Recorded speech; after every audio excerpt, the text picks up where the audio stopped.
Kita kembali lagi ke Farahna. Mendengar ada pembicaraan yang menurutnya aneh, Farahna menghentikan langkah, berharap apa yang ia dengar salah. Ada apa ini? Bapak dan ibunya saling pandang seolah tertangkap basah melakukan sesuatu. Duduklah nak, kita perlu bicara. Dengan lembut sang ibu meminta. Ragu, wanita yang sebelumnya telah siap pergi itu duduk di samping Farhan, sedangkan pria itu masih diam, tak percaya dengan apa yang didengarnya. Sebelumnya ia memang pernah mendengar dari salah satu almarhum bibinya bahwa Farhan harus bisa membawa diri di tengah keluarga Suwardi Wijaya, di mana ia tinggal sekarang. Jika benar apa yang selalu ditepisnya selama ini, apa wanita itu adalah ibuku? Ingin sekali ia melangkah pergi, meredakan apa yang hatinya rasa, sebelum terkejut dengan pernyataan orang tua yang dikasihi tentang kecewa dan rasa sakit lantaran menjadi orang asing di tengah keluarganya. Namun dari lubuk hatinya semua persangkanya salah. Ponsel Farahna mendengung. Cepat ia membuka tas dan mengangkatnya. Nomor baru? Terdengar suara pria di ujung telepon yang tidak asing menurutnya. Tapi siapa? Rasa terkejut membuatnya tidak memikirkan lebih lanjut siapa pemilik suara itu. Apa? Di rumah sakit? Iya, saya akan ke sana. Ada apa? Siapa yang sakit? Ibu Farahna bertanya cemas. Maaf Bu, Pak, teman Farah kecelakaan tadi malam. Aku harus ke sana. Tapi setelah selesai, Farah pasti cepat kembali lagi, Bu. Membenarkan posisi jaket yang digendong, wanita itu meraih cepat tangan si ibu. Diikuti bapaknya lalu secepat kilat pergi dari hadapan keluarganya. Assalamualaikum, ucapnya seraya melangkah. Anak itu selalu peduli pada orang lain, padahal hanya teman. Suwardi menarik napas. Farhan masih bergeming. Bahkan sejak kedatangan wanita yang ia sayangi sebagai saudara itu tidak menyita sedikit pun perhatiannya. Menatap pada Farhan, pria tua itu menarik napas. Apapun yang terjadi, kebenaran haruslah diungkap. Apalagi sekarang mereka bukan lagi anak kecil atau remaja labil yang jika jiwanya terguncang, sulit menimbang jalan yang akan ditempuh. Benar, Han. Salah satu dari kalian adalah anak angkat kami. Suara pelan namun serasa guntur yang menyambar itu membuat Farhan mendongak seketika. Hatinya lebih sakit dari sebelumnya yang hanya prasangka.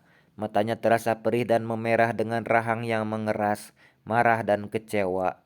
Orang tuanya menyimpan rahasia besar darinya dan wanita yang selalu bersamanya. Lalu bagaimana dengan Farahna, wanita yang selalu menjaga diri dengan terikat syariat agama? Bagaimana perasaannya setelah tahu dan sebelumnya sering membuka aurat di depan Farhan, bicara dan bercanda berdua? Bagaimana jika Farahna justru akan membencinya? Kita lihat apa yang sekarang sedang dilakukan Farahna. Hati Farahna disesaki kekhawatiran memasuki ruangan di mana seseorang dirawat. Orang di telepon menginfokan bahwa orang itu nyaris tertabrak semalam. Ya Allah, Dew, apa yang terjadi? Enggak apa-apa, Mbak. Jawab Dewi dengan lemas di pembaringan. Gimana kamu nggak apa-apa? Sampai masuk rumah sakit begini. Lagian kamu keluar kemana sih? Udah malam juga kan? Mana hujan pula? Iya, Mbak. Maaf, aku tadinya mau...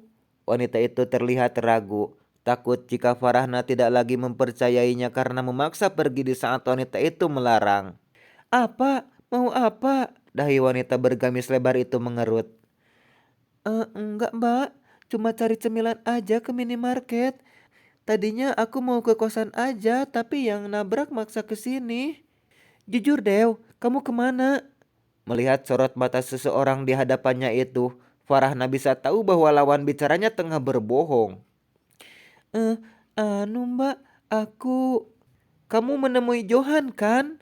Ada suara Farhana meninggi. Mbak, tolong jangan keras-keras mbak. Mbak Ran ada di sini. Ucap Dewi memelas. Rani di sini. Mata Farhana membulat.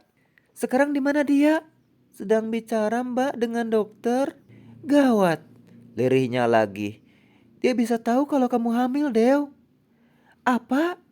Dewi terkejut. Kenapa ia tidak memikirkan hal itu? Di saat yang sama, seseorang memotong pembicaraan mereka. Oh, maaf Nona, sepertinya kakak Anda sudah datang. Saya permisi pulang ya. Suara berat seorang lelaki membuat Farhana menoleh ke belakang. Dewi mengangguk pelan dan mengucap terima kasih.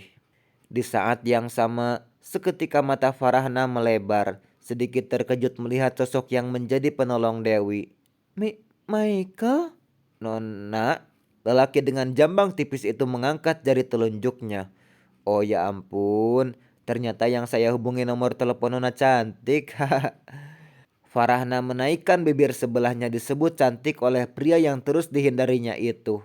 Menurutnya lelaki ini memang katro. Bagaimana bisa dia tidak menyimpan nomornya di saat yang sama ia selalu mengirim hadiah untuk menarik perhatiannya? Secara teori begitu, hehe. Michael tertawa kecil sembari menggaruk kepalanya yang tidak gatal. Ya Allah, ada apa lagi ini? Farhana mendesis. Why? Dua bahu pria yang menjadi penolong Dewi itu menggedik. Terlalu banyak kebetulan. Seolah Tuhan mengatakan sudah saatnya Farhana membuka hati untuk seseorang yang serius dan gigih seperti Michael. Ya sudah Dew, aku mau keluar dulu nemuin kakakmu. Sekalian pamit. Toh yang penting kamu gak apa-apa. Nanti aku ke kos kamu ya. Ingat kamu punya hutang penjelasan. Farhana berjalan keluar. Dewi hanya mengangguk. Melihat gadis pujaannya melangkah keluar, Michael mengikutinya. Apa bisa sekalian aja kita bareng? Kita kan searah. Ucap Michael yang langkahnya sudah mensejajari Farhana. Tuan, apa penjelasan malam tadi kurang jelas? Kita ini bukan mahram. Wanita itu menjawab tanpa menoleh dan mengurangi kecepatan langkahnya. Lelaki dengan postur tegak itu ingat bagaimana Farhana menolak tawarannya semalam. Ia hanya tidak mengerti bagaimana menarik perhatian wanita yang hingga sekarang belum memberi sinyal untuk membuka hati.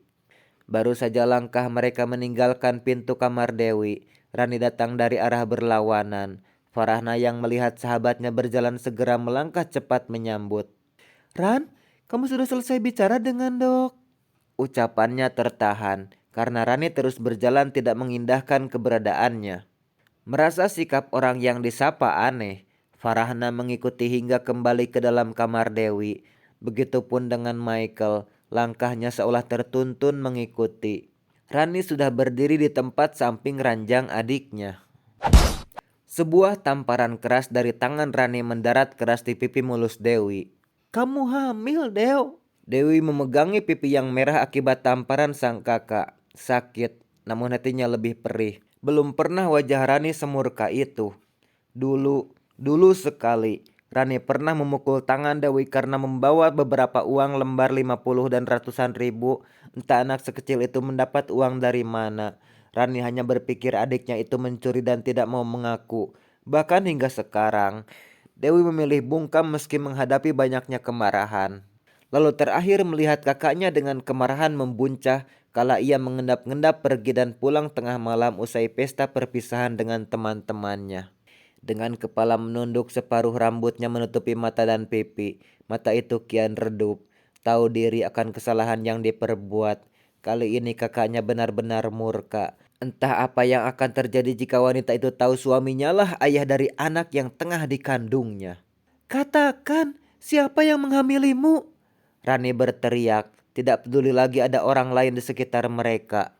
Dewi bergeming, tidak mampu menjawab walau sepatah kata. Jawab! Suara Rani tak kalah keras lebih dari sebelumnya. Hingga seorang suster yang akan masuk memeriksa kondisi Dewi yang sudah diperbolehkan pulang urung untuk masuk. Lagi tak ada jawaban selain linangan cairan bening yang merembes dari sudut mata Dewi. Sedikit pun tak ada iba di hati Rani. Dadanya terlalu sesak, upaya melindungi adiknya telah gagal. Tidak mendapat jawaban dari seseorang yang duduk mematung di depannya. Wanita dengan perut buncit itu menggoyang tubuh Dewi. Bilang Dew, jangan kayak gini.